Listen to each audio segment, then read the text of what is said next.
terkait ya, misalnya kan kayak kami nih Bu, kayak mahasiswa atau wajib.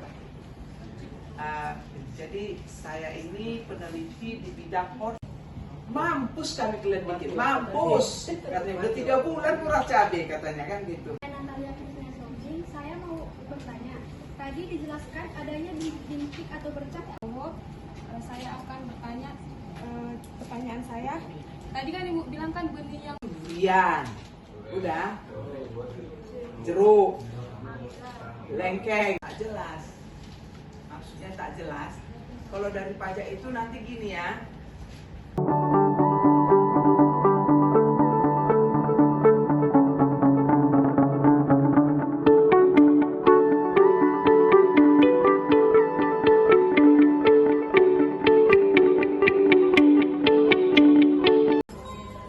Di sini kita diberi masalah untuk kita pecahkan dari kelompok-kelompok tadi itu. Kasus yang harus dipecahkan adalah yang pertama, sebuah usaha peternakan yang sudah berdiri sekitar 3 tahun lebih dan sudah layak untuk dijalankan.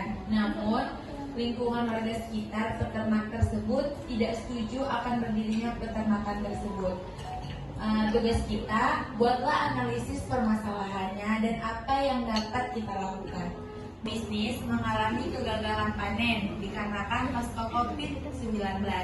Bagaimana cara pelaku usaha tersebut membangkitkan kembali usahanya? Tugas kita, buatlah analisis permasalahannya dan apa yang bisa kita lakukan.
Di sini tadi kami mengangkat studi kasusnya adalah di pertanian hidroponik. Jadi sebelum pandemi COVID melanda, jadi pertanian hidroponik ini sangat berkembang pesat gitu. Jadi pemasarannya sangat terjangkau, sangat luas gitu. Jadi pemasarannya sampai ke restoran, sampai ke pajak atau mall gitu. Jadi pemasarannya cukup mencakup luas. Nah, jadi permasalahannya ketika COVID melanda,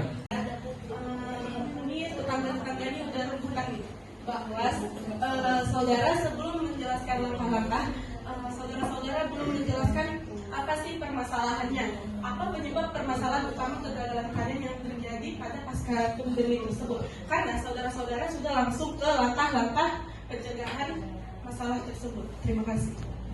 Petani juga melakukan evaluasi terhadap cara pengelolaan usahanya. Selama pandemi, petani sadar bahwa ketahanan terhadap situasi tak terduga sangat penting. Petani mulai menabung sebagian keuntungannya sebagai cadangan usaha untuk antisipasi ke depan. Dengan persiapan finansial ini, Bapak petani juga berharap dapat lebih tangguh jika menghadapi tantangan serupa di masa yang akan datang. Baiklah, di sini saya akan membuat kesimpulan dari pemaparan rekan-rekan yang telah memberikan presentasi tadi. Jadi setelah pasca COVID ini menunjukkan Kalian juga tuh bilang pas COVID permintaan pasar turun. Nah, kenapa turun? Kan itu seharusnya memang banyak makan sayur, karena kan hidroponik kan. Seharusnya banyak dong pesanan hidroponik untuk meningkatkan imun gitu. Landasan apa yang membuat pas COVID permintaan untuk sayuran hidroponik itu turun? Yang pertama itu masalah gagal panen itu ya tadi pasokan atau distribusinya terbatas, atau kegiatan manusia itu aktivitasnya terbatas, jadi nggak bisa ya kelompok 3 kan, kelompok 4 kan kalian sudah menjelaskan ya kelompoknya, jadi kami mungkin nggak perlu lah, kan kita udah dengar semua.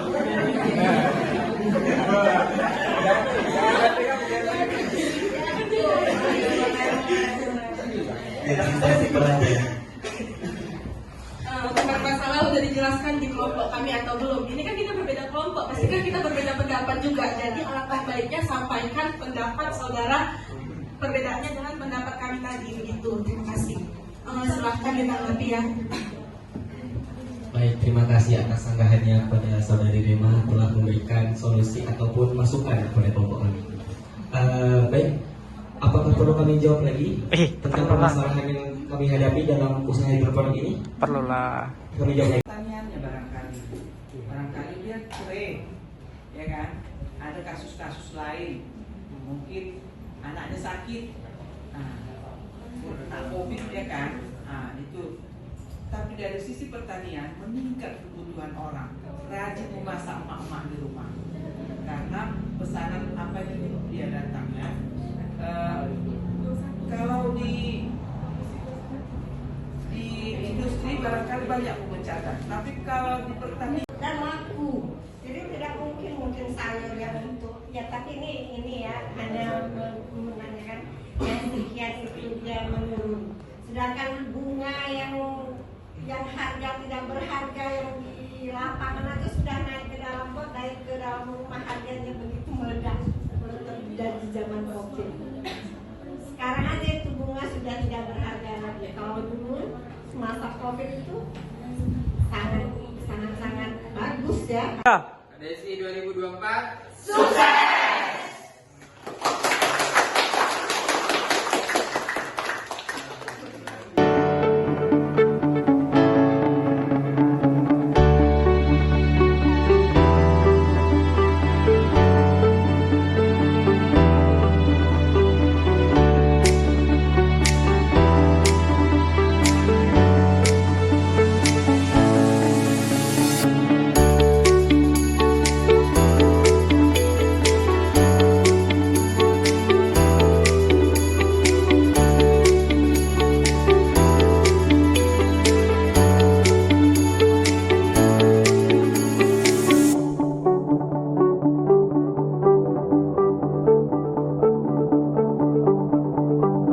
saya akan bertanya kepada saudara Dela.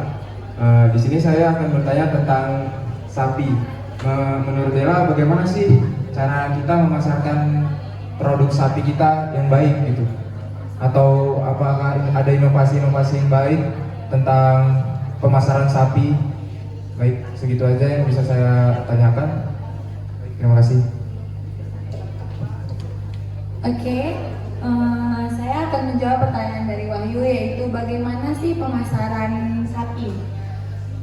Pemasaran sapi itu bisa langsung ternaknya atau kita jual per ekor dan biasanya itu per induk ya, kayak gitu. Nah, bisa juga kita dengan cara pengolahan direndam atau kayak sapi dagingnya kayak gitu, di freezerin, itu harganya yang lebih mahal dan lebih meningkatkan pendapatan seperti itu. Dan ada juga cara diversifikasi, itu bisa dengan cara, nah selain dari daging, sapi itu juga punya susu ya, punya kulit, nah itu bisa dikelola untuk meningkatkan keberagaman dari produk sapi. Dan juga harga-harga itu kan lebih mahal tuh daripada harga daging atau yang bahan sebelum diolah gitu. Nah, bisa juga dengan cara kerjasama pemasarannya. Jadi kita punya target pasar yang setiap waktu panen itu kita sudah langsung tertuju, kayak restoran kayak gitu. Jadi sesuai dengan permintaan dari restoran tersebut kayak gitu. Apakah bisa diterima? Itu saja jawaban saya. Apakah bisa diterima? Baik, bisa diterima. Terima kasih.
Kita laku 200, sedangkan 600 ekor. Jadi nggak bisa diprediksi.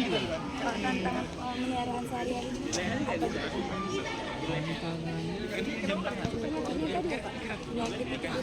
Penyakit kadang-kadang datangnya itu tiba-tiba dan jenis penyakitnya nggak tahu juga. Pernah juga terjadi. Misalnya ada beberapa ekor tiba-tiba dia sesak napas, langsung nggak bisa dipanjangin, harus dipotong pada hari itu. Kita potong. Kan ada langganan kita juga yang tukang bakso, kemudian pasti.